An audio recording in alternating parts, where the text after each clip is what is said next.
Hello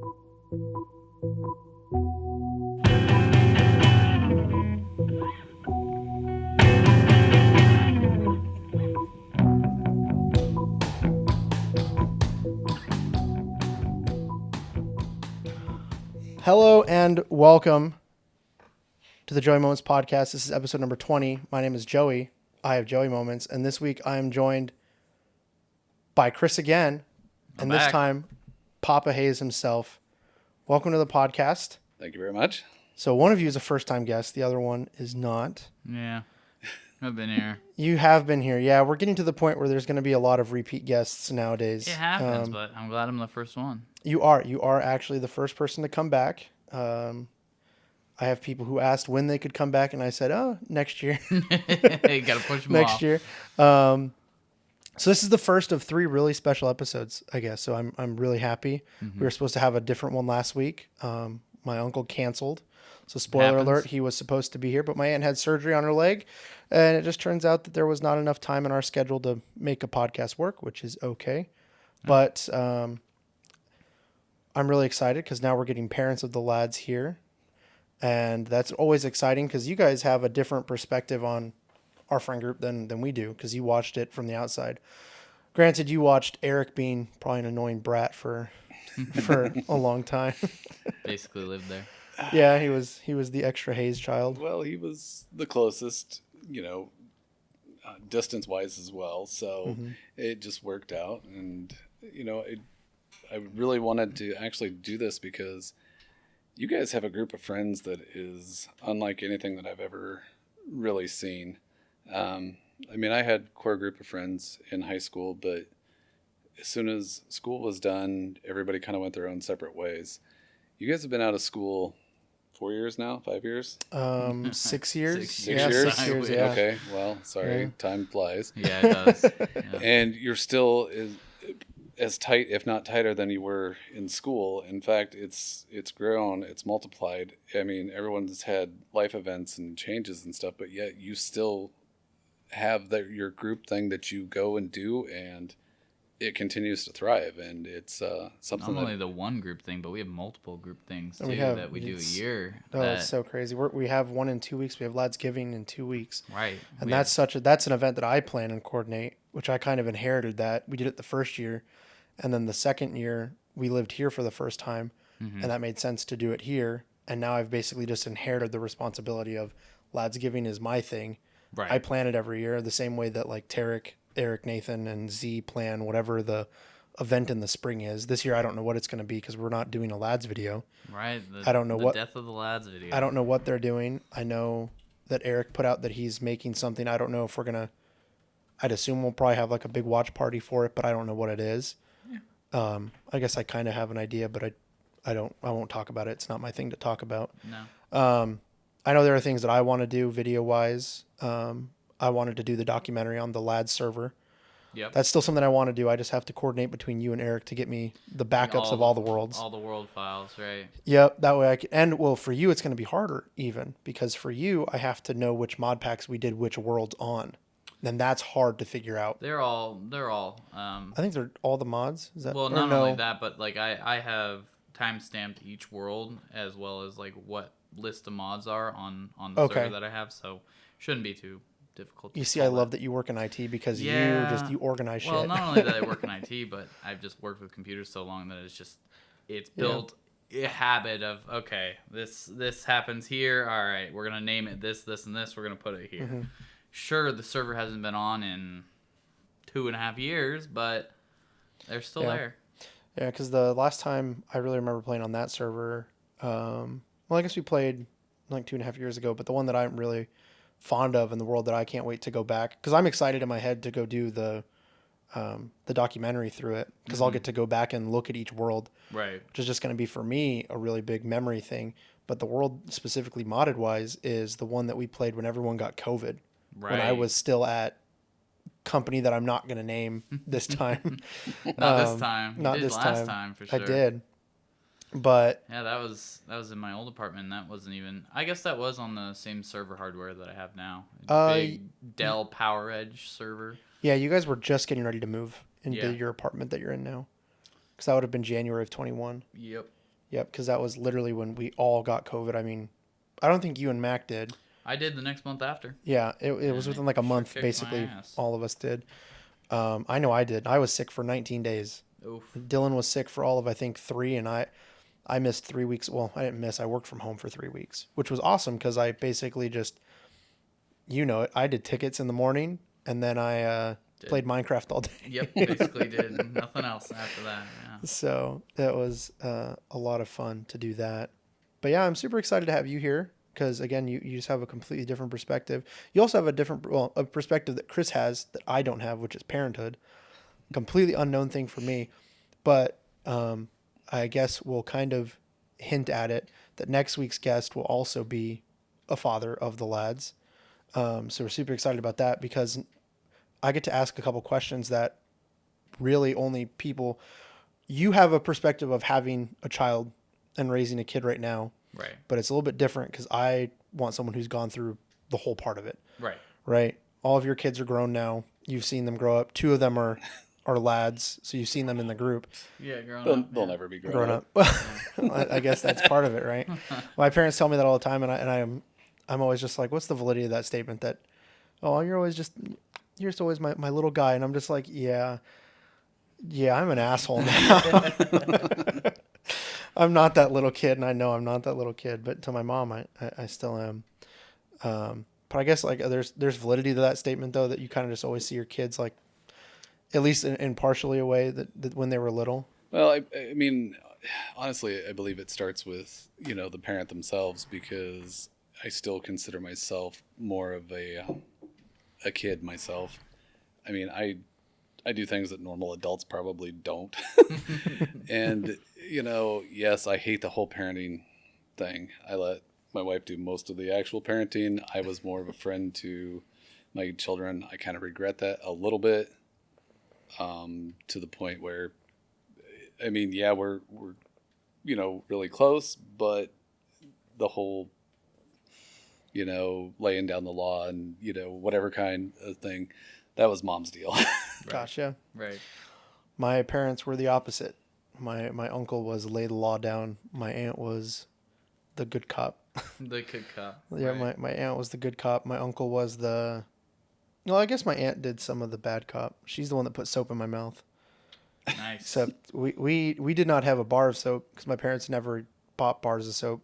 And so it's just liquid. it was soap? liquid soap, but remember early 2000s or late 2000s, early 2010s, it wasn't just liquid soap. No one just sold liquid soap. The big fad was the soap with the little beads in it. Oh no. So I got a mouthful of that, and Oh. and they only ever did that once because I threw up. Oh, profusely. I bet repeatedly. Yeah, it was vile. It was a I texture don't think thing. it's meant to go in somebody's mouth. No, I think it actually says right on the bottom of the bottle, like Yeah. poison control right here. Yeah. It was terrible. It was a texture thing. The taste wasn't awful. It just tasted like soap, but the little beads just It just Yeah. tasted like soap. it just what else is soap going to taste like? You're right. You're right. Well, Lavender. and who said that soap tastes like soap? I mean, what if tastes- somebody said it tasted like chicken? Would it taste like chicken? It I don't know. would- We have milk honey soap in the bathroom. Maybe that one tastes like milk honey. I bet it does.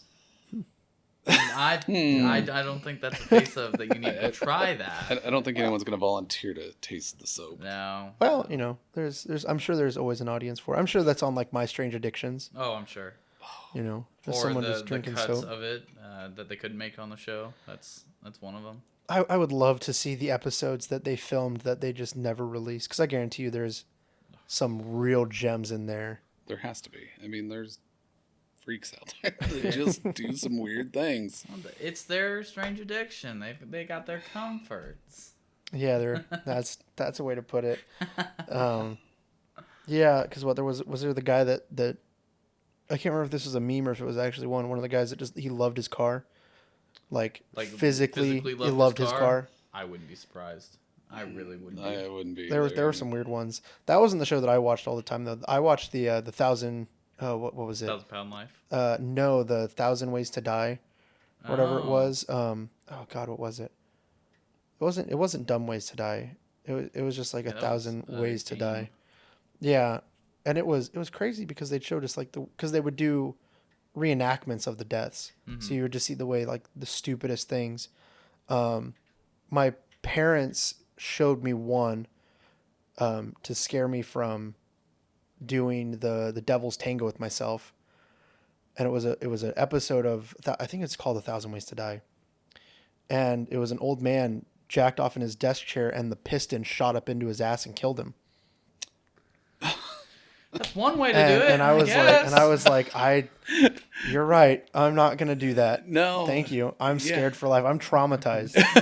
I'm just like, even just sitting in my own desk chair now, I'm just like sometimes like I'll bounce. Like if I get really mad at a game, I don't really do that too much anymore, but like at the apartment, I'd like slam my desk and I would like, bounce in my chair getting all pissed, and I'd be like, I gotta stop. This is a safety hazard. Yeah. You can feel it start coming up through the chair. The chair just goes goes in the back down. of your head saying, "Oh, don't do that." Yeah, the chair goes down just a little bit. The piston just doesn't support it. I'm just like, I'm frozen. I'm like, I am one wrong movement away from death. All kinds of wacky stuff. I if I can find what that show is called, I'll send it in the group chat, because it's a really interesting show. But I guess you also raised kids in a really interesting time, because there was a really weird mix of the the era before everyone had technology, and then your youngest was very much in the era of everyone has a phone. I guess that would be interesting. Kind of, how did you navigate that?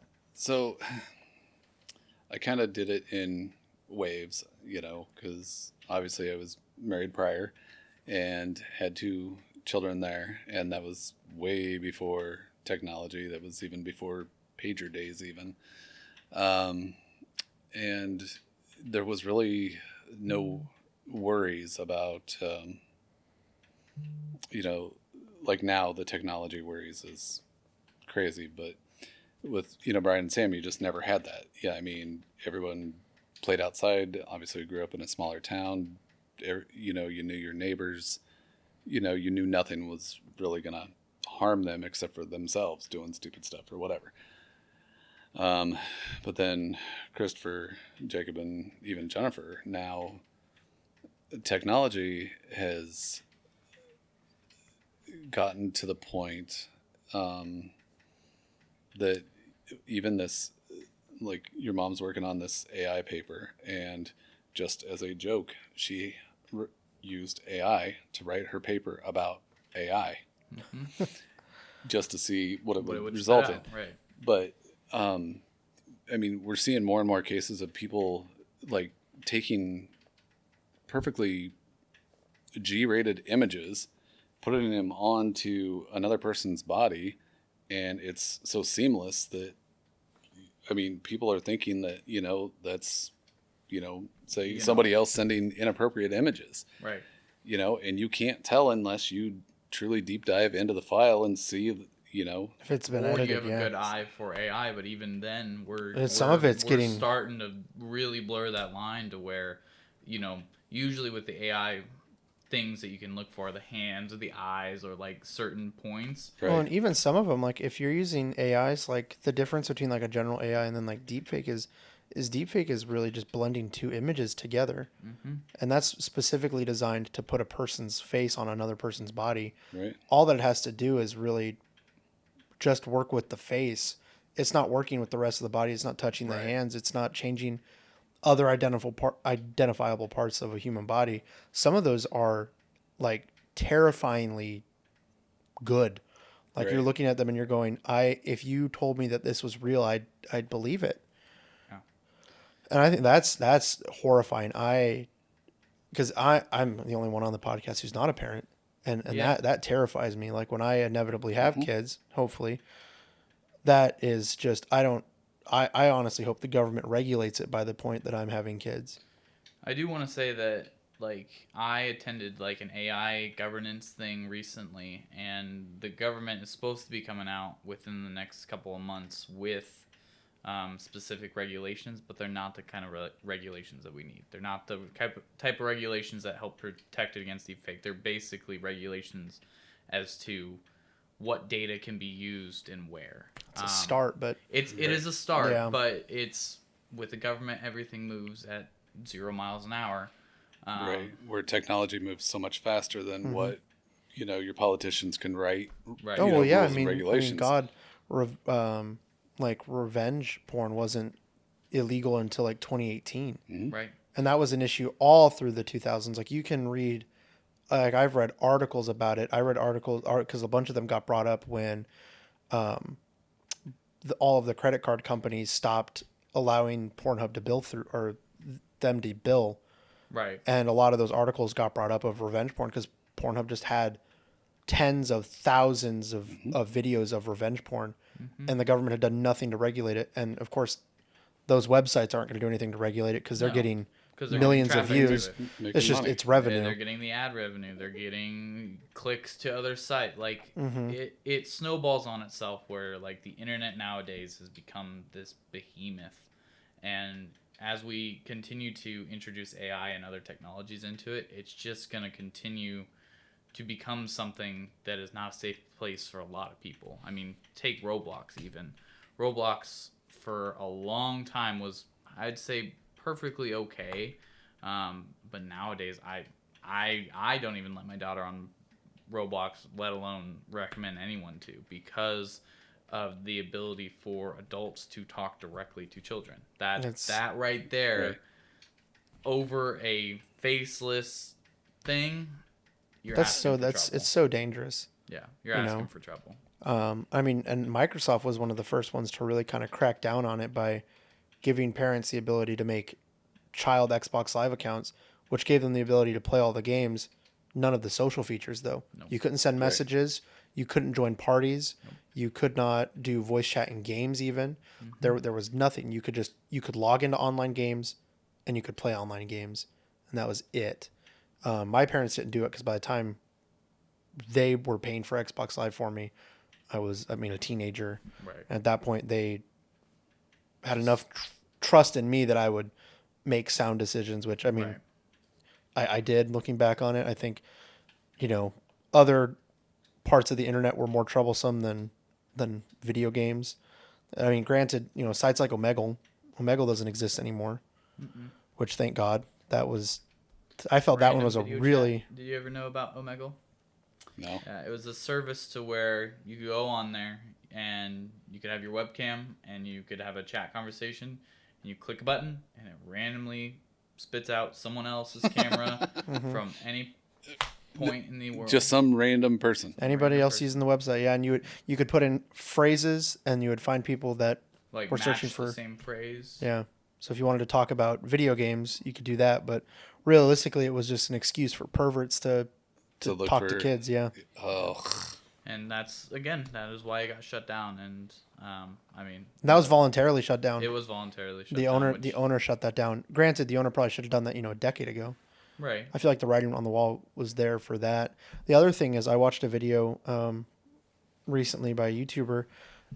She has a host of videos on them where there are social platforms now that function almost identically to the way something like Tinder or Bumble do, but they're designed for like 13 and up to quote unquote make friends. And it's like, what do you think the actual use of that is?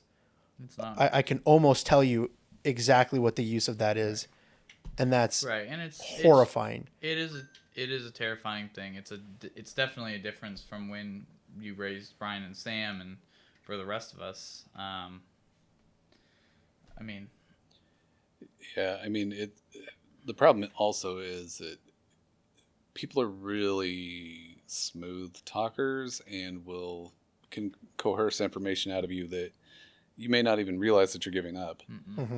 And people need to be a little more vigilant about what they're doing and stuff, because this social media stuff, it doesn't go away. nope. No, not at all. Not only doesn't go away, but you can get arrested for it, for things that you say, for things that you post, for things that you say to other people. Oh yeah, no, that was a big one. Like when all this stuff happened in, was it June, July when Trump got shot? Yeah. I mean, there were people who were getting in trouble for the things they were saying, like to the Yeah. point where like I was going back through and I was making sure I hadn't even liked anything that talked about it that wasn't just news Right. coverage. Right. Like, and don't get me wrong, there were things that I saw people posting that I wanted to engage with, but I was like, I don't know if that crosses a line, and I don't, people were just like, hey, just out of caution, just don't do that. Like Right. Nathan and Eric were like, just don't engage with that stuff. let it blow over. Right. The point to engage with it will come up at some point where you know what's going to be okay, what's not going to be okay to engage with.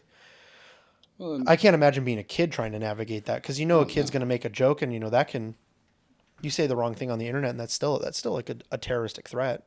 Right. And we had kids in high school who got in trouble for stuff like that. We were acquaintances with people who got in trouble for stuff like that. Got me almost in trouble for it. I almost got in trouble for it 3 times, but just because I knew someone in high school.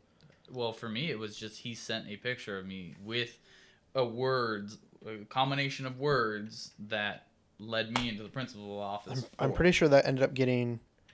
Was that the same one that got me and Dylan in the principal's office? Yes. Yeah. Yep. Yes, it was. Yeah, that was. Yeah, that same person ended up getting me to the office 2 more times after that. So. Just for something they say, not anything that we said back or anything like that. So. The one was just someone overheard him say something on a school bus, and they just knew that I was associated with that person, and they were like, "You need to come down to the office and talk about this." And I'm just like, "What do you want me to tell you that I think he would do something like bad, like?" Because they were like they were asking like, "Is he going to shoot up the school?" And I'm like, "I genuinely don't think he would, but I'm not really friends with him. I hate Right. to be honest with you, but I'm kind of friends with him so that if he does, I'm the one I'm the one that knows ahead of time." Oh, man. That's like, I feel terrible. That's the reality of that situation. But I mean, we grew up when that was the reality. Kids who go to school now, that's still the reality. Yep. When I have kids, I wouldn't be afraid to tell them, be friends with that person. Yeah. If you think that he's the crazy person, be their friend. Hopefully you stop them, A, but B, if you want to be the person that finds out so you can call the cops. Right. Right. That way at least you're not the one going to school. I hate that that's the world that we live in, but Right. I mean that's reality. And I again it horrifies me because I want kids really bad. That's like one of the things like in my life that I think is one of those hallmarks of growing up is parenthood, and I look forward to it. Right. But God, just some of the shit just terrifies me because there's just Some so of many the- unknowns. That's the thing. You got to take the unknowns you got to roll with them. It is a scary situation. I mean, I look at like Miles, he's just turned 1. What is his life going to be like even say 15 years from now? Mm-hmm. The way that, the advancements that we have in technology, is it beneficial? Right. Or is it going to end up being more harmful? It seems like a very double-edged sword. Mm-hmm. It's It's not only a double-edged sword, but if we keep going at our exponential rate, what does that even include? There's going to be things that we haven't even thought of that, that's an everyday item now. Well, and then, my parents, they do a bunch of stuff through their church, and I went to Val's with them, and they were mentoring a high school student, and they go to our high school that we went to, and we were just talking about it, and she's the first class who's completely post-COVID. Right. So she did not go to high school during COVID at all. So she's getting the first quote unquote normal high school experience post-COVID. All 4 years will be completely normal for her. And we were talking, and high school is so different than when we went. Oh, yeah. It's almost, they don't take tests on pen and paper. Very rarely do they do Scantrons. It's all on a computer now. Mm-hmm. They do everything on a computer. And I'm just like, I love my computer. I love technology. I cannot imagine in an educational setting it being 100% technology based. I understand that part of that sets them up for the future because that's just the world they live in is technology. Right. But I feel like part of that's a disservice. You're going to be reliant on it. There are a lot of things I can do without a computer. Right. That- But I think they hopefully are teaching them the ways outside of that. But in regards to test taking and stuff like that, I could see where a computer could fit in place. I have the unfortunate role that I do technology every single day, and I have to envelop my whole life into it, so I can see a lot of benefits with stuff like that. But I do agree that like traditional stuff like tests on pen and paper or actually reading from a piece of paper, book, manual, rather than just having the information just spit back at you, teaches you more skills than you would ever know. Because a big part of what I do is read manuals and read documentation so that I don't have to go, oh, hey Google, how do I add this, this, and this? Hey AI, how do I do this, this, and this? Like I can read the actual documentation. Well, and like that's the other thing is that I work, part of my job is I fix district tech for three to five different school districts in the state of Nebraska, and then 2 in Iowa. Right. And basically, all of the elementary schools for almost all of those districts, all of the kids have iPads. Mm-hmm. Everything's done on an iPad, and I'm just like, there are, in my opinion, there are fundamental skills at a young age that you're gonna miss out on by just having them focused on a screen. Also, my question is, what kind of developmental issues are they gonna have staring at a screen all day? Right. Because human eyes are not equipped to be looking at an LCD screen that long. Like Brains even are like barely equipped to just keep us going. like I will get a headache looking at screens all day, and that I do that all day every day for work. I mean, it's almost a guarantee that at least once or twice a week I'm taking migraine medication. Right. Well, and kind of along that same deal, the first time that I actually noticed this was when we went and got Christopher's learner's permit, and they asked him to sign it. You guys don't know how to sign your names. I do know how to sign my name. I don't know how to sign my full. Well, I do know how to sign my full name. If I do Christopher, I mess up right after CHRIS. I spent about 4 years working on my signature because my grandfather and my parents kind of harped that into me. Everyone in my family has really eloquent signatures. My mom's, now that she's married and has changed her name from her maiden name, her signature is just not as nice. My stepdad has a chicken scratch signature. Right. But everyone else in my family, their signatures are really eloquent. And so I was like, oh, well, that's just the thing you do as an adult is you make an eloquent signature. Mm-hmm. And today, it's so relevant that we're talking about signatures. I was watching the news coverage for the election because for anyone listening to the podcast, this is recorded on Tuesday, November 5th. My voting sticker is on my desk, but we went and voted.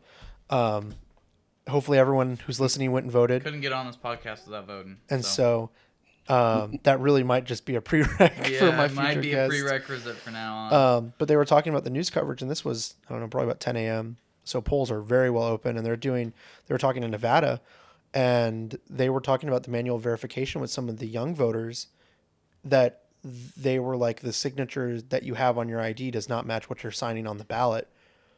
Oh, well, cool, because we don't have a signature. And they're just like, well, that's going to be the hard part to certify some of these ballots because your signature has to match. Right. So that's really important. That's exactly it. Yeah. And I remember my learner's permit signature. It literally was chicken scratch. And I'm like, is that the best you can do? I'm like, yeah. Well, it was the C, and then kind of you could make it out, but... Well, and they don't do a very good job. The tablet they have you sign on now, you're right. It's so terrible. I really wish they would just let you, like, almost just sign on pen and paper and then just photo scan it. It's not like you get your ID the same day anyway. Right. They mail it to you. And when it's compressed down to the size that it is for your license, you can't read it anyways. Yep. No. But like, in my job, I sign for stuff and deliveries, probably 7, 8, 10 times a day. Yeah. And everything is electronic.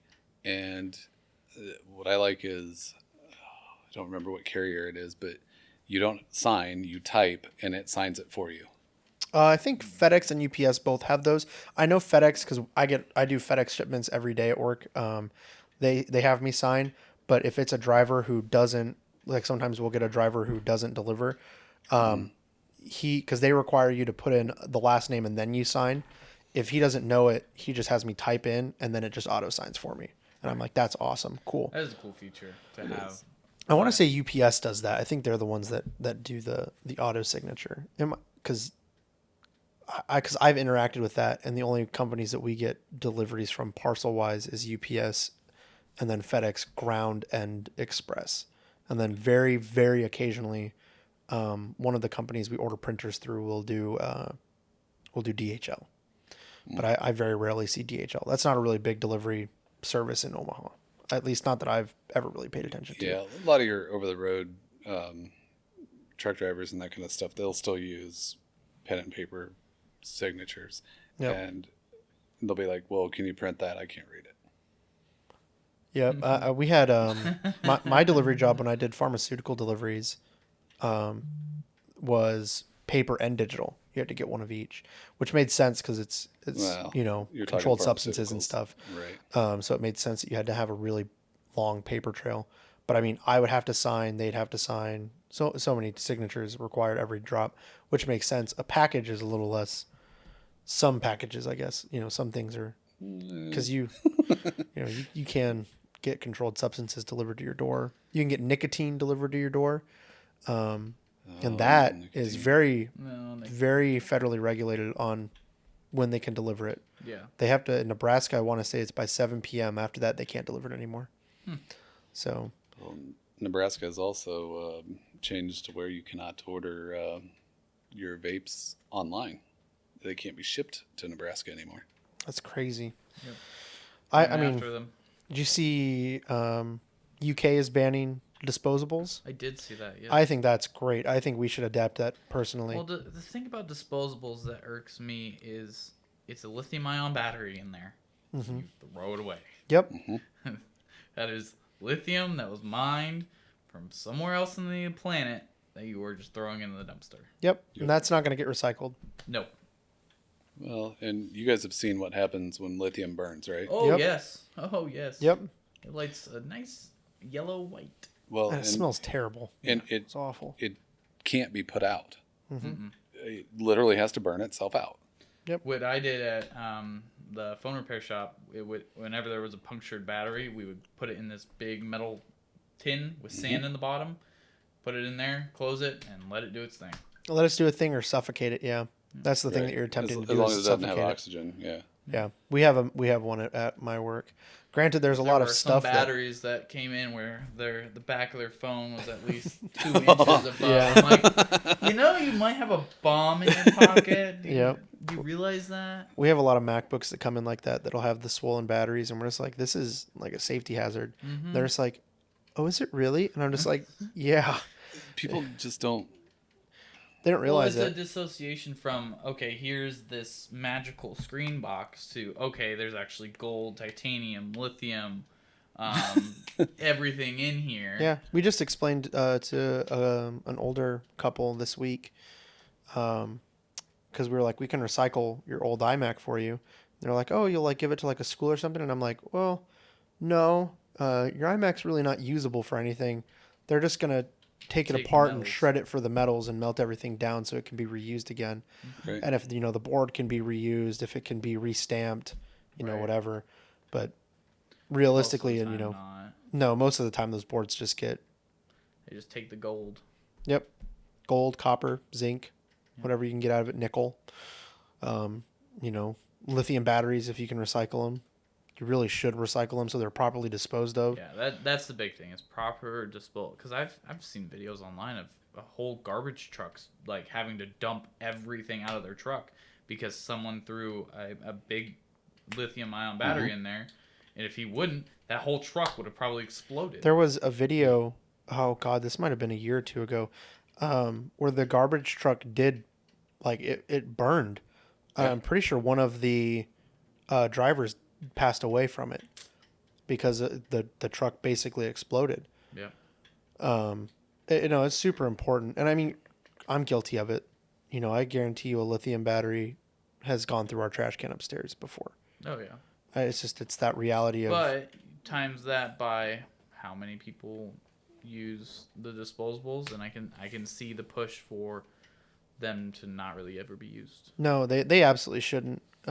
Whereas like reusable vapes, you're recharging the battery every time, and then once you're done, you can properly recycle it. That's the other thing. I really think that Plus, disposable We should make a vapes really- are like $35 a pop. they're so expensive, and in the long run, it's cheaper to just buy a reusable. Granted, I don't really smoke anymore. I had my stint where I bought, I think it was me and you went to the gas station, and I bought the Juul and like a pack of pods, and Mint or mango jewel pods. they weren't even that because that was That was already after gone. it was I want to say the first vape I ever smoked was a mango jewel pod though. Actually I think it was because it was in high school. It was like sophomore year. I want to say it was like someone's mod. I don't remember whose it would have been. It would have been sophomore homecoming in Eric's basement. No clue. It's tell such ya. a long time ago. The only person I Could remember not being tell there was ya. Eric and Jake's friend Michael. Right. And I don't remember who. Well, I wasn't gonna Oh, Yeah. name drop. My bad. You might want to. Fix that Yeah. one. Let me see what time it is. I was just gonna say, and Jacob messaged 6:42. 37 minutes in. Let me make a note of that. But no, so that's Jake also sent me a message. I me.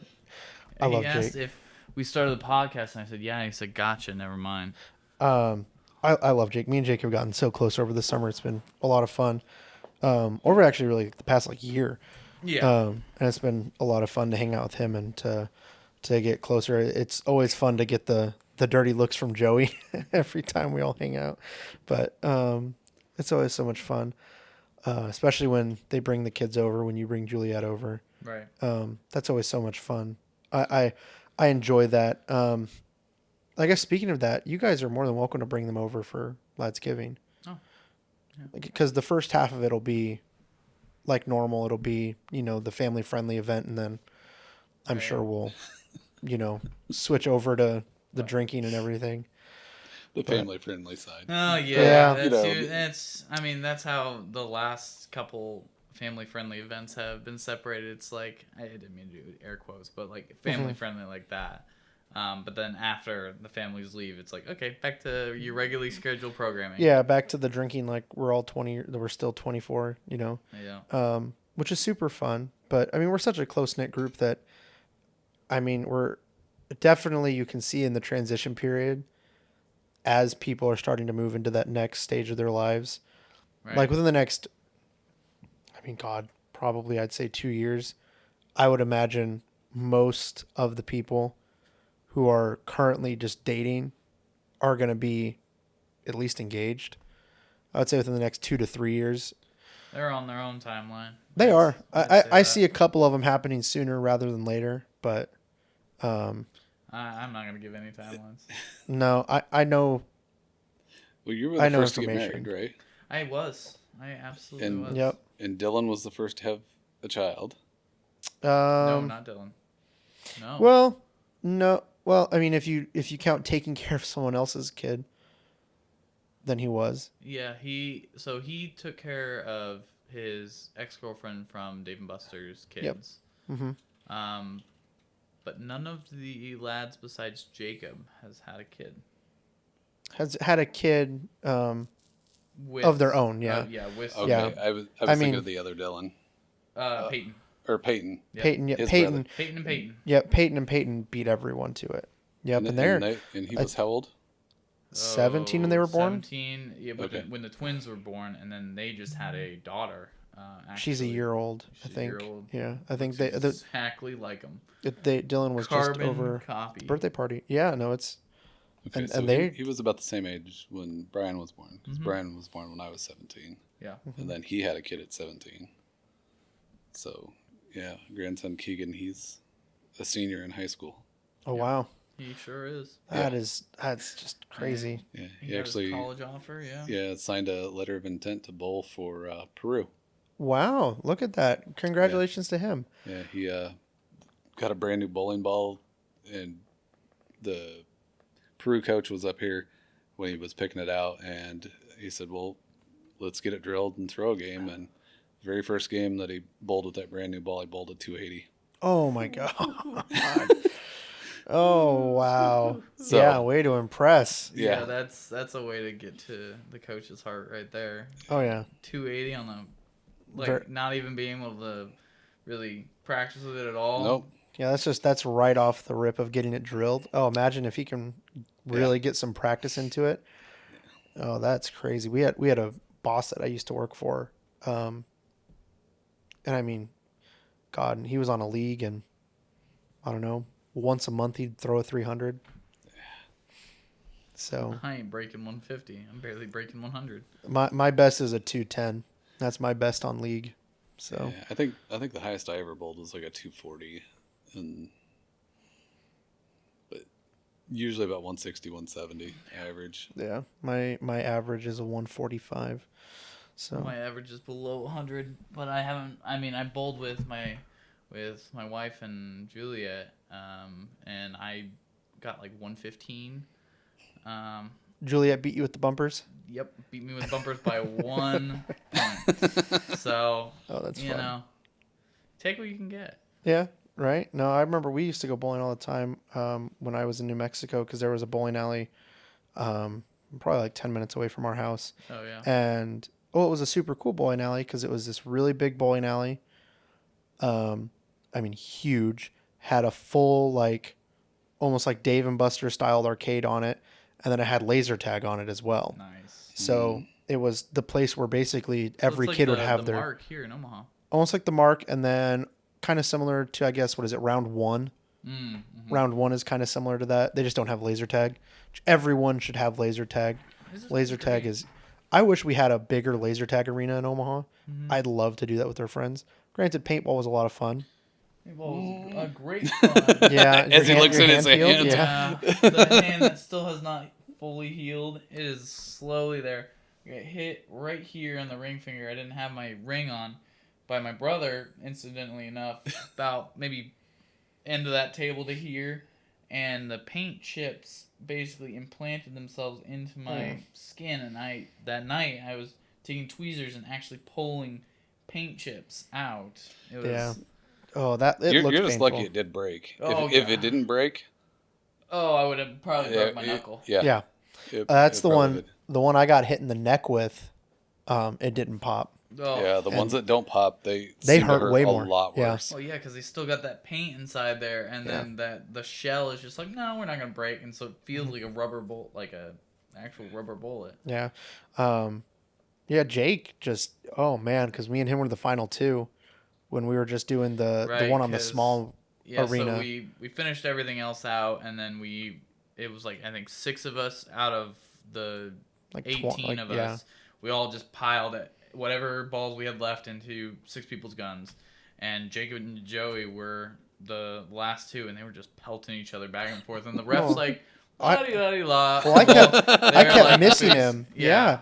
I kept missing him. My gun kept jamming. I also had Jacob still had like a full tub basically. Yeah, because he was being super conservative. I was out. Like I stopped shooting when I ran out of paintballs. I had none left in the chamber. He still had an entire thing full, and I'm like, dude, I could have just stood there and he could have just pelted me for like 20 more minutes. And he was getting me. I still have the I'm thinking about putting it in a shadow box because I think we got a picture of everybody there. I don't know if we did. I think so. I'm not sure. If we did, I kind of want to put that Dr. Pepper hoodie or sweatshirt because it's ruined. Kimba chewed up the collar anyway. Oh, so that's yeah. why I wore it there. I kind of just want to put that in a shadow box. And just have it. Yeah, it was a lot of fun. I want to go again in the spring, like late spring, when it I don't gets a want it to be little cold. warmer. That's all I ask. I just want it to be in like the 50s, 60s. I feel like if it gets too hot, it's just going to be insufferable, especially because a lot of people are going to want to Yeah. wear long sleeves. You pretty much have to, otherwise you get hit in the arms.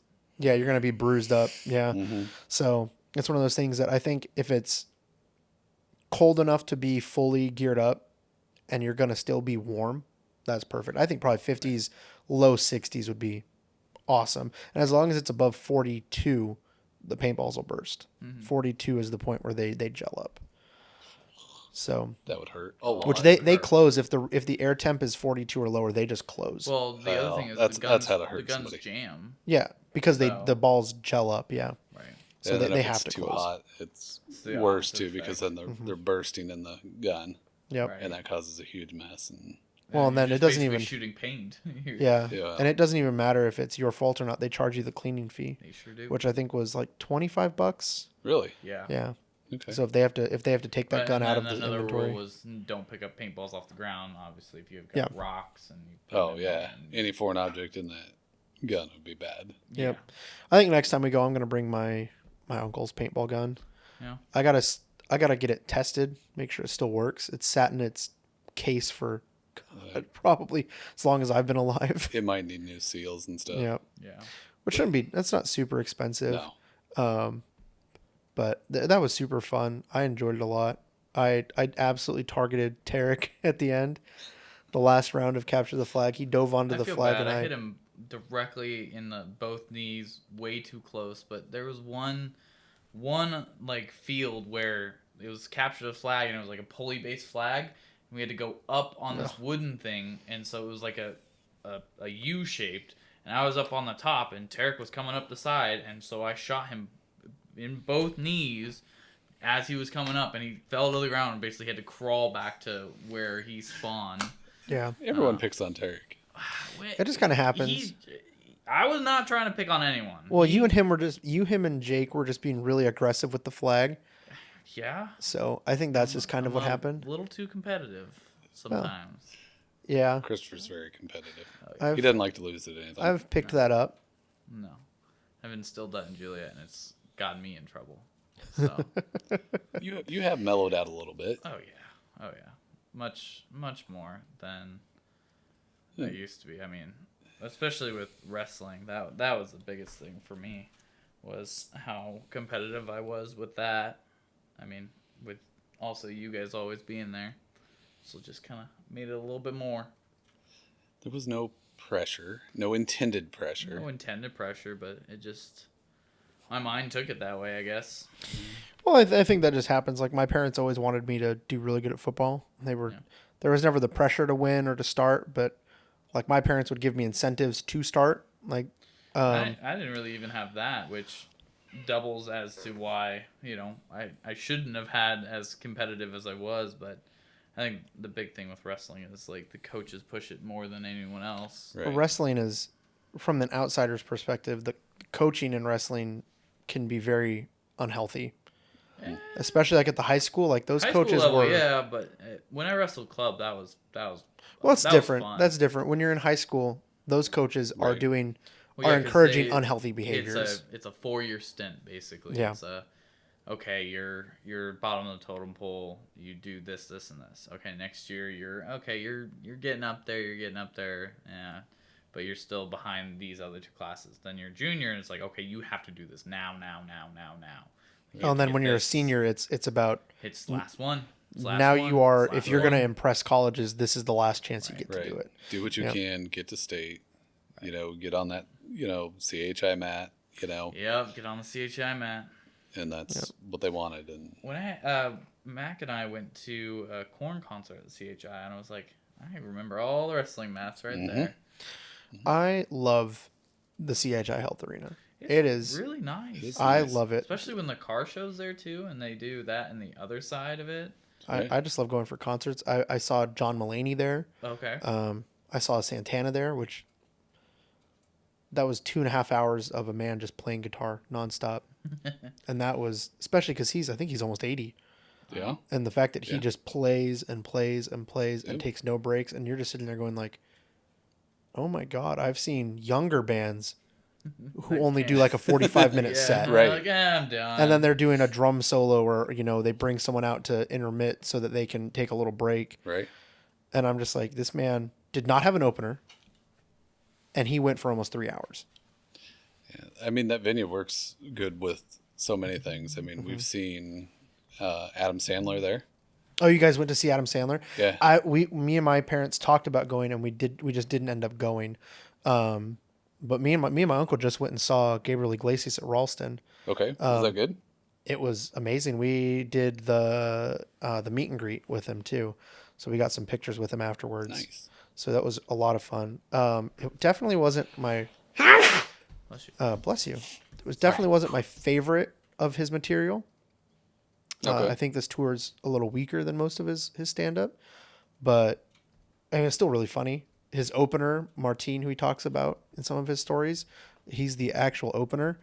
He was fucking hilarious. My ribs hurt, which is how John Mulaney was. John Mulaney, I think it was me, Jenna, Eric, and Braden went and saw John Mulaney, and this was right after he got out of rehab.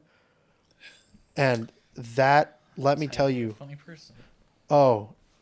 have a comedian have a crippling drug addiction and then go to rehab. Those are the funniest stories I've ever heard in my life. Well, I mean, so when we were just in Vegas not long ago, we went and saw Carrot Top. Carrot Top's opener I thought was better than Carrot Top. Really? Carrot Top was blasted out of his goddamn mind up there. I've heard that about Carrot Top. I've heard that he is not a great performer anymore. Or entertainer. Well, he did a walkthrough the audience, and he come by and fist bump, and you could just see it in his eyes. He wasn't there. He was just going through the motions. Yeah, I feel like that's how a lot of those Vegas residencies end up, though. Well, in his show, he said that he has done 9,967 shows in Vegas. Yeah, because Wow. he's like one of like the staples Yeah. of Vegas right now. I think he has one of the longest residencies currently in Vegas.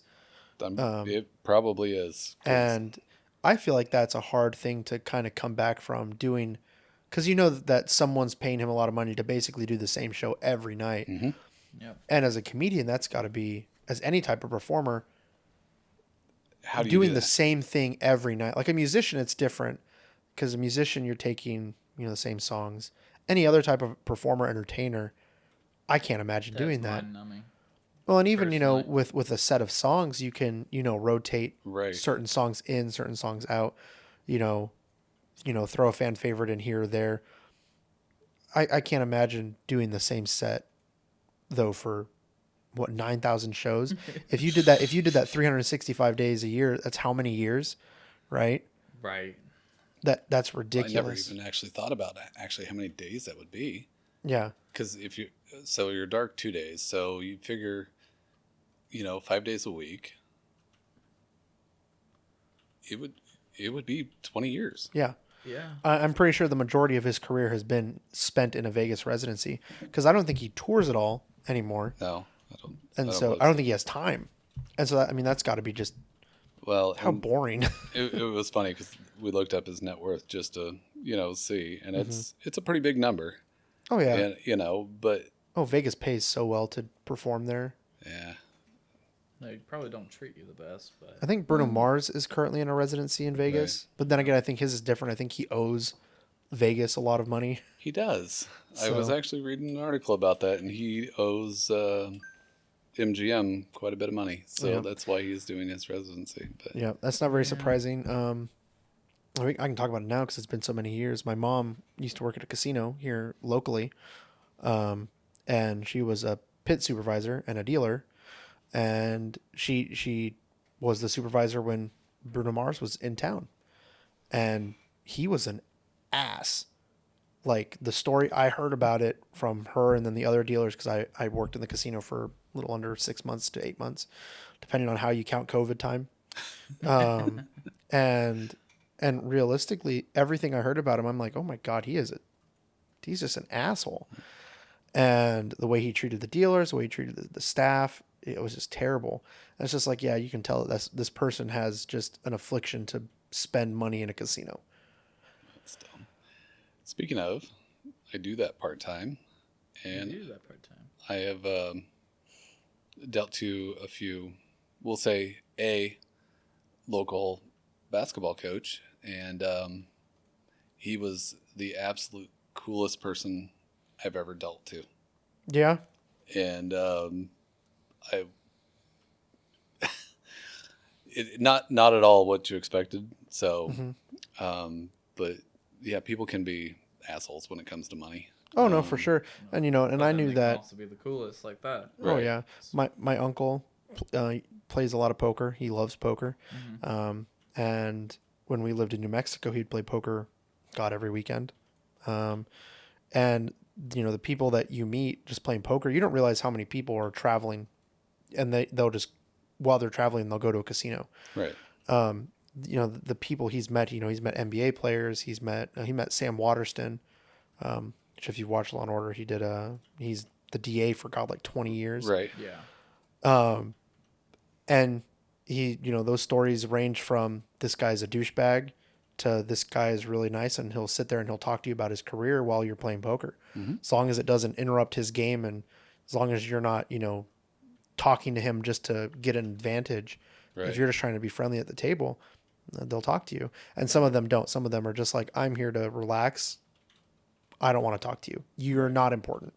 Right. And I think different celebrities, also depending on what kind of tier in that celebrity threshold you're in, some of them also just have different perspectives in life. You know, people who came from nothing typically treat people who are, normal a little bit better.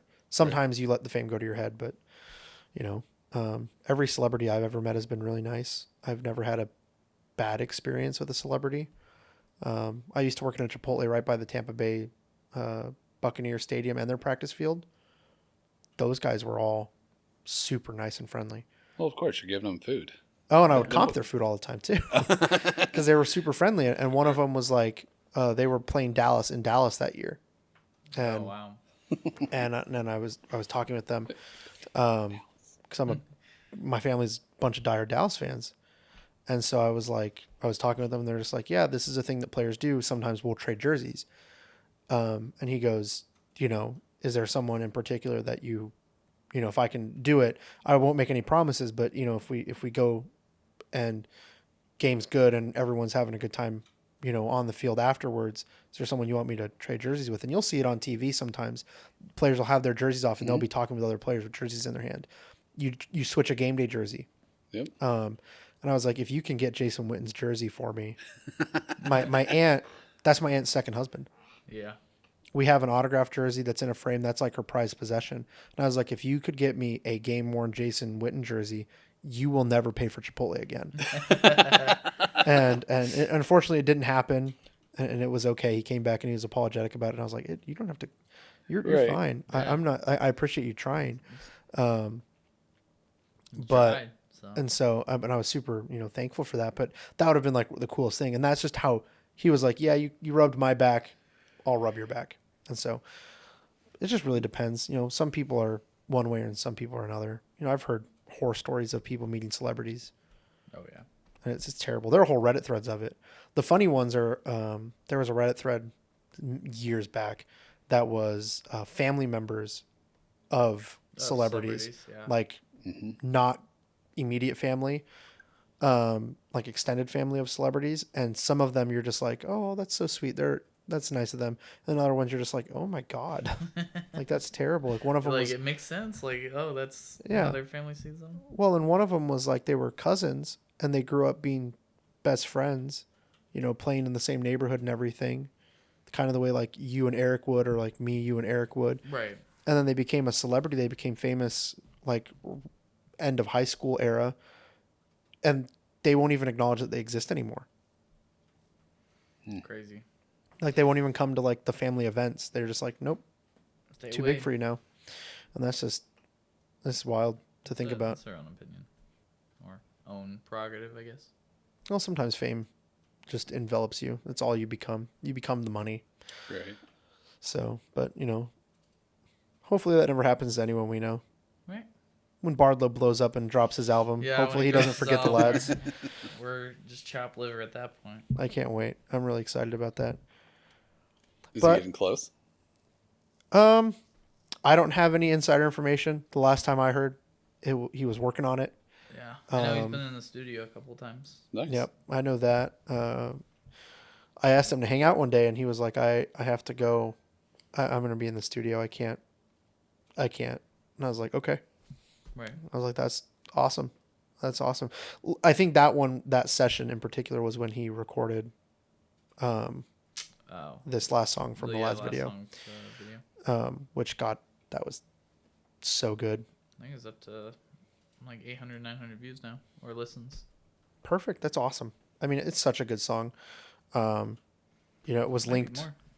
It was linked on Let's the website see. for a while. The website's changing so much right now that there's nothing but our Twitch streams. I guess last question I really had, as far as parenting wise, was there like anything biggest challenge raising kids that like if you could advise our friends and Just any about in here, listeners? 7,420 listens. Wow, that's impressive. Biggest challenge. I mean, we pretty much covered it earlier. Keep them away from technology as long as possible. Let them be kids. Kids will make mistakes. Don't don't sweat the small stuff. I mean, things can get broken, things can be replaced. They can't be replaced. Unfortunately, you know, we've been through that. You know, you have to let them live their own life. You got to give them structure, give them, you know, boundaries. They will test. They like to push, you know, those boundaries. But, you know, all in all, you just have to, you know, I'd say let them be who they're going to be. Because if you try too hard, they'll resent you for it. You know, they may, you know, not show it directly or whatever, but, you know, they will be like, they will have that in their mind, you know, you did this or whatever. Mm-hmm. Now, like with my parents, they were, you know, really tried to help me a lot. And, you know, I rebelled against because I thought that I knew what was best. It took me about 47 years to confront them and say, I'm sorry. I should have listened to you many times. Right. It took me that long to realize, maybe my parents didn't know what they were talking about. You know, and even you guys at your age, you have a better understanding of, you know, maybe we were trying to help you versus, you know, scold you, or, you know, there are reasons why we were, or, you know, thought that we were doing the best thing for you. Mm-hmm. You may not see it right away, but maybe 20 years from now, you'll look back and say, oh that crap, that makes sense. You know, my parents were right. And it hurts to say, it really does. I mean, like I said, you know, about 5 years ago, I was sitting at my parents' dining room table, and it was like, you know what? I owe you guys an apology. I was an asshole as a kid. I did things that you should not put your parents through. You know, it started from sneaking out of the house at night, and that could be why you have a child at 16, to, you know, having a girlfriend that moved 3 hours away. You steal a car to go see her, you get pulled over, you know, it just, your life takes weird paths. Mm-hmm. It really does. But your parents will always be there, or your parental figures, you know. Mm-hmm. I know, you know, a lot is, I'm trying to think family wise, or your group wise, most of your friends' parents are either come from separated or divorced. It's kind of it's a mixed bag. It's kind of a mix. There are definitely some of us who have that, and some of us who don't. So, I mean, I some of the dynamics are really weird. You know, God, at one point I lived with my aunt, my uncle, my mom, my grandfather, my aunt, who's basically my sister, and her mom. Mm-hmm. I mean, and that was that was 2 kids, because my aunt, who's basically my sister's only 3 years older than me. That was basically, you know, like 5-6 people raising 2 kids. Mm-hmm. That's right. Like the definition of it takes a village. Right. And I mean, so in our house it was you, mom, and grandma. Right. And then the 3 of us, Eric, he had his mom and dad, and him and his sister. I mean, I can go on and on, but each different person within our friend group does have a different association with their parents and stuff like that. Right. Yeah. So, I mean, that being said, then that just goes to show that your group, I mean, your parental influence doesn't affect your friendship, you know? So, I mean, so all your parents did a pretty good job. All the lads' parents. I'd say so. I don't think any of us are super crazy. I don't say a normal amount of crazy. I'd say a normal amount. Oh yeah. Oh, absolutely. For people our age, I think it's completely normal. Oh yeah. I mean, there's people our age who are doing crazier stuff right now than any of us are. Oh yeah, for sure. Well, absolutely. I mean, yeah, we've seen a few, and we know a few that live just a little north and east of us, Yeah. that don't have their freedoms no more. So No, exactly Yeah. right. um, No, it's just that was one of the biggest things. I was really excited to have you on here, and it's one of the things I was excited to have my uncle on here too, was to get that perspective. And next week's guest, I think, will be really insightful. Then this kind of in the same vein, but it's just that insight of, How do you've you gone see through it, outside? and I think it's also different because your perspective on parenting is going to be a lot different. You're parenting in a different time, but then also B, you're a lot earlier in parenting than than you You're a are. kindergartner. right. Yeah. Which, how's that been going? That been fun? That's a way to put it. Yeah. Yeah, it's fun.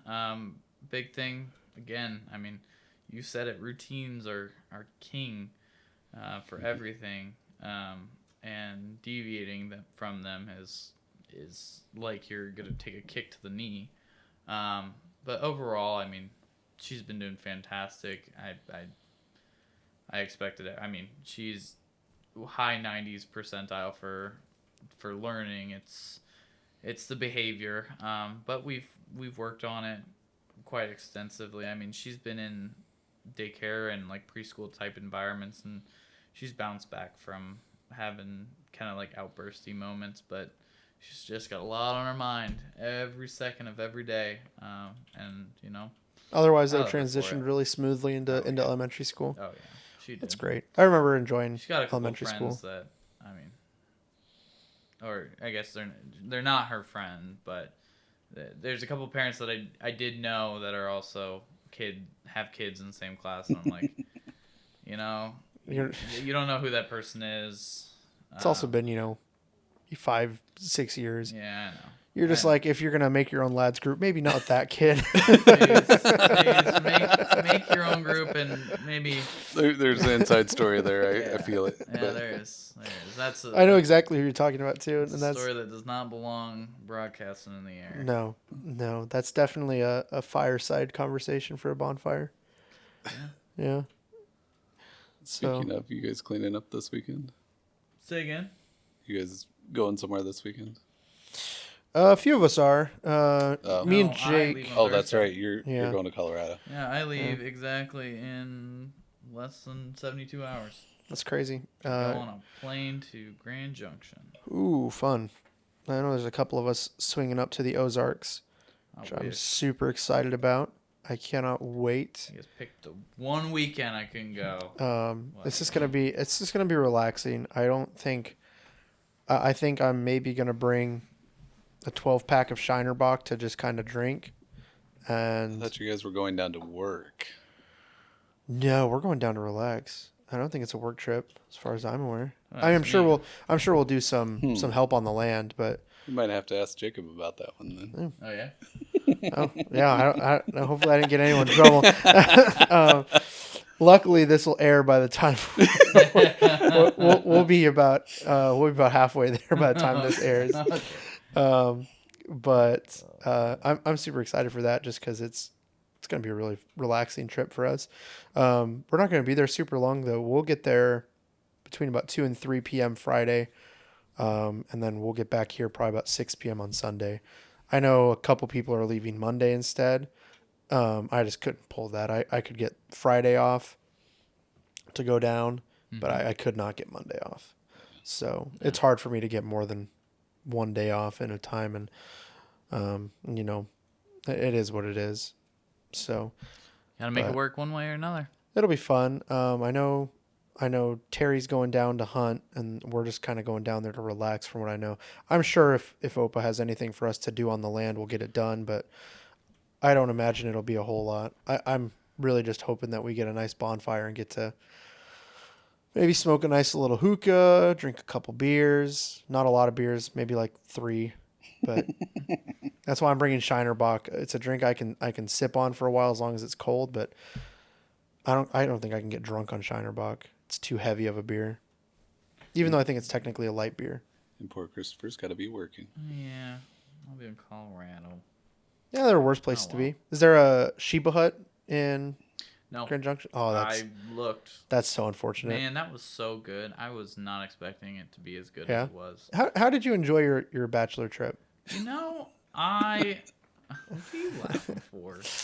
I enjoyed it. It was a long drive. I will Yes. say that. Oh, I'm amply aware. And I drove way too much of that drive. You could have switched. It could have, but I have a tendency to drive a little longer than I should. Oh, I know. I've done Yeah. 2 road trips with you now. Yeah. New Orleans was probably the worst one. Oh yeah, But you. no. I still can't believe you drove that. Oh man, that. Yeah, you, that that alone. is. Well, it also Oh. doesn't help. I think the reason you got sick was the driving, the exhaustion, and then me and you were just passing the vape back and forth. It did not spend any time out of our hands. No, and I think that was the worst of it because as Yeah. we kept going up and down, and then the humidity too, just ruined me. Yeah. I had a splitting headache, my stomach hurt, and then the next day I woke up, I'm like, okay, I'm fine, and then that night I go drink a shot of absinthe. I'm like, oh yeah, this is a great idea. No, my bachelor party was great. Chiba Hut again. When we went down into Colorado Springs, it's this like chain kind of restaurant out there, and it's so good. It is so It's good. called what? It's Chiba Hut. it's a sub shop by stoners for stoners, and it is awesome. You can absolutely tell that the chefs are like the people who made those recipes are chefs, but also you can tell that concoction only happened by being completely obliterated, and they were like, yeah, Colorado this is people are what gonna people love want. this. But the big thing was like their bread was so good, and they had good toasted sandwiches. They had good cold sandwiches. The sauces that they put on it were so Sauces, good. yeah. The flavors, because I love my work trips though because I get a free like $50 dinner every single time that I go somewhere. That's how it was on my pharmaceutical job. Anytime I traveled, it was a $40 meal comp for the day. I don't have a limit. I just set the limit for $50. Oh, they don't really set a like, limit. Yeah. I get my nice Amex card. Oh, you see, it was great because I would do a $5 lunch, and then I'd go get like a steak dinner. Or the last night on the last trip that I went on for them, I didn't even get lunch, and so I was like, well, I have $40 to spend tonight, and so I went and got Indian food because Okay. Indian food's so expensive as it is, and I pigged out in that hotel room. Expensive. It can be. Do we have a good Indian restaurant around here? We have a couple in town that are all right. None that I really rave about. The one that I really liked changed the way that they do their menu. So they used to have a really good lunch and dinner meal, which was like a really good bang for your buck. It was like $19. You got like an entree, the side of like basmati rice. And it wasn't just basmati, it was the biryani. So it had the meat in it too. Oh, wow. And then it had like the chicken 65, that appetizer. Yeah. And then it had naan bread. Then it had just a regular side of something else. I don't remember what it was. And then you get a pop with it for like $19. It was awesome. You'd basically do a touch of it. I'd get the korma with it as my entree because I love korma. And for $19, it was awesome. They don't do that anymore. They got rid of that. And I was like, why?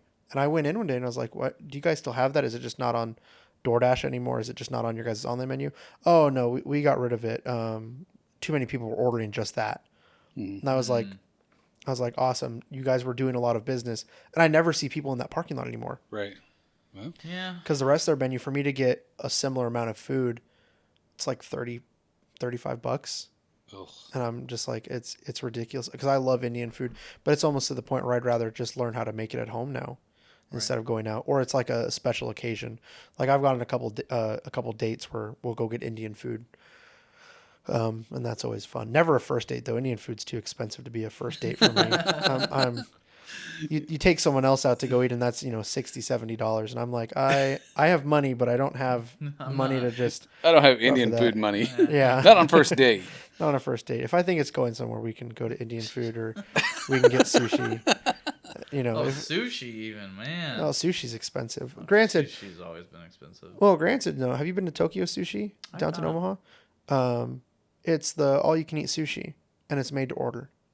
So you go there, and it's Not the train place, is it? no. It's so you go there, and there's a little buzzer on the table, and you have a little card that they give you. Fill out the card, Okay. and you press the buzzer. They come and they take it.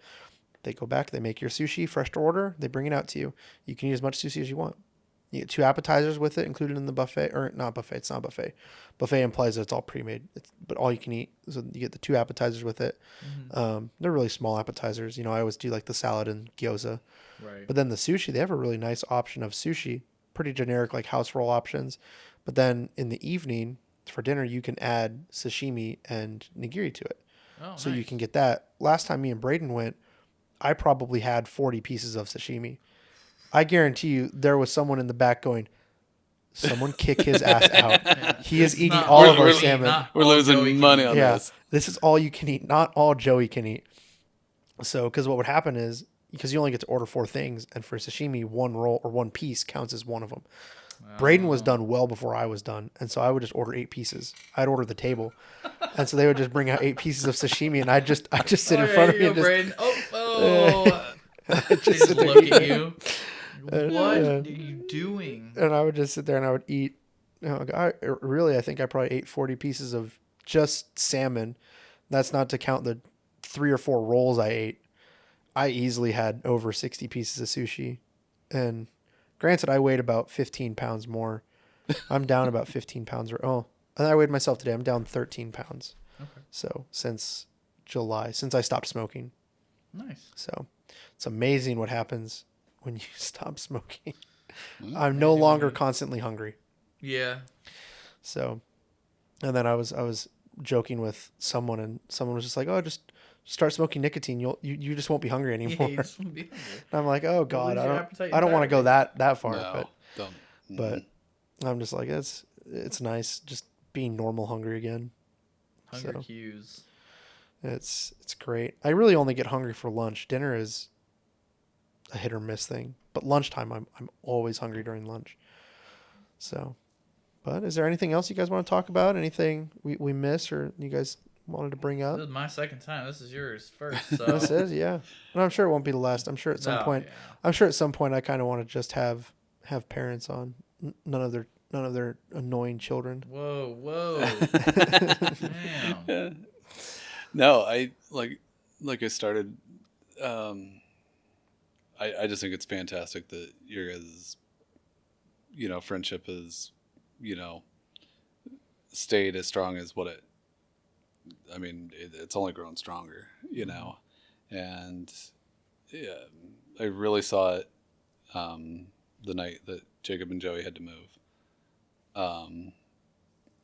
Literally 1 text and 7 people showed up to help him move. An army. Mm-hmm. I mean, An army. I was out of town that night.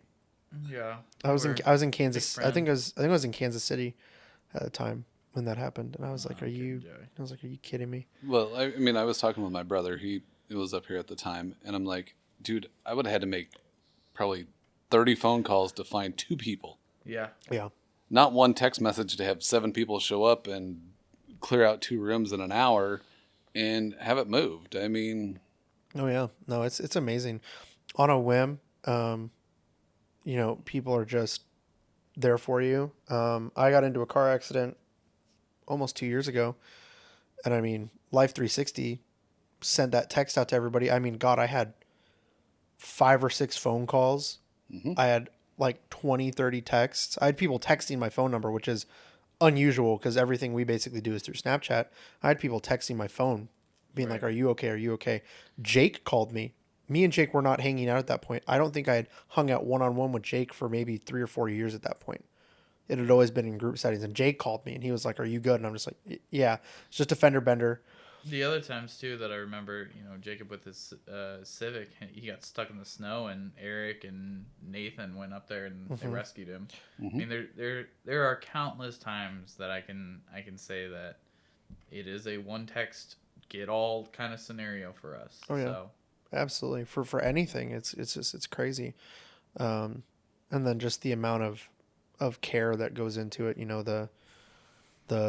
have an issue and you put it in the group chat and suddenly people are just like, "Do you need to talk? Do you need someone to come over? Do you need to come over here? Right. What's going on?" And I think that's, and it's been like that for a really long time. I remember coming back from Florida for Thanksgiving and, was either Thanksgiving or I think it was Thanksgiving or spring break, and I had just landed, so I think it was Thanksgiving because we Right. flew, and I get a text message because I was supposed to hang out with Eric, and he was like, "We're at Tarek's. Something's going on with John. Just come on over." I had been traveling all day. I think I'd been in travel mode for like 13, 14 hours, and I was just like, I immediately told my parents, I was like, I gotta borrow your car. I gotta go. I gotta go. I'm gonna go do that, and I was there until like I think I was at Tarek's his parents' house for till like 4 a.m. Right. I mean, God, when my engagement ended, that was the first thing I went to yours and Eric and John's apartment. That was immediate. I was like, can I come over to you guys and just hang out? I need to take my mind off of something. Yep. I remember that. So, yep. Well, just don't take it for granted ever. I mean, No, these are my favorite people. I really genuinely. I talked about it 2 weeks ago on my solo episode, which is really short because Eric says I could talk for 2 hours by myself. I'm like, I really don't think I could. But I talked briefly. I was like, that's why I like when Call of Duty comes out because everyone is on Discord all the time. Right. It's so nice. And I described it as it's like playing games with my friends in person, but we're separated by the internet. Have your own setups, everything. Yeah, and it's amazing. But like that's like if you could take what we're doing now with our friendship and somehow figure out a way to monetize it. Like oh, not monetize it like think about it like this, like if you could bottle it and sell it, if you could, y'all Yeah. could retire. and Yeah. it's not even just that. Like I think about it when I watch Eric's Twitch stream, when I watch mine, because I'll go back and I'll review it and get clips and stuff. When I listen to the podcast, some of the conversations, obviously I listen to the podcast 2 to 3 times before it goes out. Our friendships are so uniquely genuine that I cannot for the life of me think of any other group on the internet who has what we have. And that's crazy to think because the internet is huge. Right. You'll find, a group that has maybe 2 or 3, but to have almost 30 people who are this close, and I'm that core group of like 20 people, Right. It's hard. it is. I like most of you more than I like some of my family. That's how it shakes out. It really is. It's crazy. I wouldn't trade it for the world. Not would I. No. Well, if that is everything, then we can wrap up. I know you have some World of Warcraft to play. I do have some Warcraft to play. I did get a message that she already got her 500th mount though, so Jake texted me about that. That is such an achievement. Congratulations. A lot of mounts. that is That is a lot of amounts. Henry's working towards it right now. I think he's either just shy or just surpassed 400. okay. So, Well, if he has any questions, I know who to send him to. Yeah. There are some easy ones and there are some stupid hard ones. oh yeah, no, Right for now sure. during the 20th anniversary the event that's going on, you can hit Shaw, Yep. and she'd been trying for that mount for 7 years. Yep. Not constantly camping, but like over the last 7 years, she's been trying to get that mount. Oh yeah. It dropped last night. Yep, that's Henry was telling me the story of when he was grinding for Invincible, and he That's said, another one that she doesn't have. and it's just crazy. It took him 7.5 years, I think. I've had my account for this account for a little over 12 years. Granted, I don't think I really ever tried. I tried a little bit when Warlords of Draenor came out, but I mean, now I want to take that seriously, and I'm just like, well, I might not get that till I'm 35, and it's just crazy. And I've seen some people who like you said, for her that you can be trying since Wrath came out and you can still not have it. That's just how low the drop chance is. Jacob has it. Yep. And I got one. That pissed your mom off. I got I one bet. that was it's not as rare. It's a lot more common just based off the drop, but it's about a 4% drop chance. It's one of the Cataclysm mounts. I don't remember which one. It's one of the Drakes. I got it on my first try. I remember doing all of those stupid Drake quests For the for Burning Crusade. I'm doing mine for like the purple Drake yeah. thing. Yeah. Oh, yeah, I'm doing man. my purple proto Drake, the seasonal events. I've just started that one, so I'll finish that one next year. Yeah. Yeah. So that one takes you a year to get, and that's short compared to how some of them go. Well, it's like the Headless Horseman mount, our guild leader. Yeah. He's been trying consistently for 12 years, 10 tunes, every day of the event, and he has still yet to get it. Yep. Henry just got it Saturday, I think, and he's been trying it for 10 years. That's insane. Yep. And those are the items that are super cool to see people have, though. Right. You see those items. You know, I see people when I was running when I ran the normal raid the first time, like 3 or 4 people had invincible, and that's what they were using, and I'm going, oh my fucking god, I'm turned on. Well, in this event, in this event that's going on right now, they have a Mount Mania deal where Yep. they call out certain mounts, and you see if you have If you have them. And Pookie won the 2 times that she's been in because she has so many mounts. At 500, you know how many? I don't know the total amount of 740 something is what it's at right now. That's crazy. You know that she's at over 2/3 of all mounts in the game. You know, I have 30. I think 30, 35. And she just has it set on random, so she has no idea which one. She Which just one's pushes gonna a be. button. Oh, hey, I forgot I had this one. And that's the cool way to do it when you have stuff like that. Especially since they don't attach speed to. a No, certain one not anymore. Not anymore, which is such a nice feature. 'Cause they used to. Yeah. Yes. I will say some mounts look like they're moving slower. You're still going at the same speed, but the animation is slower, so you feel slower. The proto drakes, I've noticed that using the griffins versus the proto drakes. The proto drakes just look like they're going slower, Right. but they're going the exact same speed. Right. So, and that's just an interesting little visual difference. But it's been so nice to get back into WoW. Granted, I'm glad I have Call of Duty because I was starting to get burnt out, but now I get to mix it up. Take it in stride. You just had a bad experience in a raid. Oh, that was terrible. I was so pissed at Jake for that. Throw that away and do it over, you know. Yeah. So, but I love raids. That's like my favorite part is doing raids because I like how long they take and I like the constant engagement. Right. I like people, talking in text chat. I like, people using, those items like, here, let me get you your buffs, Right. or when you get loot, hey, I don't need this. I already have this item. Does anybody need it? I like it when people don't ask to roll for it.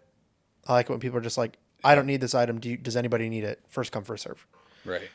Or someone, we were running, I was running Mythic Plus, and I got someone's stat best in slot and I didn't need it. I already had that item in my inventory.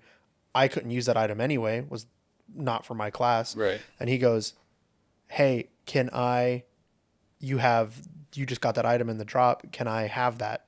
It's my best in slot. And I was like, yeah, if I can help you get your best in slot, I feel good about that. Oh, absolutely. Because at least, I could obviously get the gold from it. Someone, well, not just winning, but someone's getting, best end gear item for their class. Right. Like that. There's only so many items in the game that count for that for some people. So it's really cool if you're part of that process for them getting that. And then you hope that if you run with a group like that again, that if that happens to you, that someone will give it to you. Right. So Karma. Karma. Exactly. Karma. So I always like that. I'm usually never very greedy. There was one person who was like, I need that. And I was like, well, so do I. in fact, that is a 30 level difference for me. I really need that item. It's a big up for me. Sorry. Yeah. I'm like, that's not only is a big up for me, but that is, that's like a top 5 item in my class. I would really like to have that. That really is going to help me stat wise. But it's just so much fun. That's why I like WoW. I just like the stats and improving. You see it. Like we're doing the camera grind for COD, and that's just a visual thing. WoW, you are actually improving. You are seeing your DPS go up as your item level goes up, as your stats go up. And there's that learning curve, which is super nice to be like, oh, Mastery and Critical Strike are doing really good for me, but if I switch to, Strength and Mastery, I'm doing even better numbers. Right. And learning it, or learning how your combos work, or learning, if I use this ability, then this other ability is going to get reduced cooldown. And then I can do more DPS. Or if I use this ability, then this ability gets a damage buff. It's super cool learning that instead of having someone just tell you, do this. Right. Learning that on your own is it's so much fun. And remembering your enchants and, like you said, during raid, knowing what buffs work best, Mm-hmm. Yep. In what scenarios? Yep. And then, obviously you have the bad scenarios where you're doing an LFR and you get stuck with the dumbest healer on earth. and you're just like, why are you healing that random DPS instead of our tank? What's going on here? Oh, we queued together. It's stellar. Uh-huh. I'm so happy that you're healing your friend. Our tank just died and now the run's dead. Congrats, just wipe. That one pisses me off when it is clearly time to wipe and people stay alive. Yep. And you're just like, dude. We sat there. I was doing a raid. You're wasting my time. I was on the last boss in Dragonflight on the 3rd raid, and the tank just wouldn't die. He spent like 11 or 12 minutes just fighting the boss instead of dying. And we're just like, he was the only person alive. And we're just like, wipe, please. It's going to happen regardless. Right. You can't do phase 2 by yourself. Please just wipe so that we can start over, so that we can beat the boss. But ridiculous. Competitive person. Yeah. It's probably Christopher. Yeah. It might have been. Yeah. Version of me. Oh, don't worry. I'll gift you and Mac Epic Editions after I buy a bunch of Mountain Dew. Again. Not again. But yeah, I appreciate you guys coming on. I know scheduling was a little different, a little difficult, but we made it work. For her. And so I'm super glad. I think people will enjoy this. I think people are gonna really enjoy what we talked about, and hopefully they'll join next week and listen for what we talk about there. And then after that, only one more episode after next week. And then season 2. Supposed to come out in December. It might get pushed back. We're moving the set. I just have to see how long that's going to take to do. It's not going to be in the basement anymore. So big changes that we'll probably talk about on the finale. Season 2 might get pushed back to January. Yep, they might get moved back to the first week of January, but we'll see. I might just need the extra 4 weeks to figure stuff out. I appreciate everyone for tuning in this week. Welcome back to regular podcast episodes, not just me talking to thin air by myself. Yep. And I hope you guys join us next week, regular time, Monday at 1 p.m. Central's time, and Tuesday, 1 p.m. Central for video. We'll see you guys next week. Thank you.